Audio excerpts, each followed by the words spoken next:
Praise the lord. పరిశుద్ధ గ్రంథములో కుటుంబ వ్యవస్థ గురించి చాలా చక్కగా వ్రాయబడి ఉన్నది. అది 1 పేతురు 3వ అధ్యాయం 1వ వచనం నుంచి 7వ వచనాల్లో రాయబడి ఉన్నది.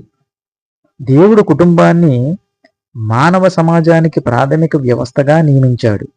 వివాహం ద్వారా, రక్త సంబంధం ద్వారా లేక దత్తత ద్వారా ఒకరికొకరు చెందిన వ్యక్తులతో కూడిందే కుటుంబం.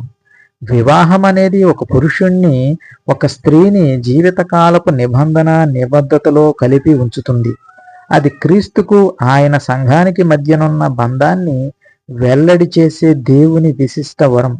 పురుషునికి, స్త్రీకి మధ్య సన్నిహిత సాంగత్యాన్ని ఏర్పరచడానికి, వాక్య ప్రామాణికాల చొప్పున లైంగికేచ్ఛలను సంతృప్తి పరచుకోవడానికి, మానవజాతి పునరుత్పత్తికి సాధనంగా ఉండడానికి దేవుడు వివాహ చట్టాన్ని ఏర్పాటు చేశాడు.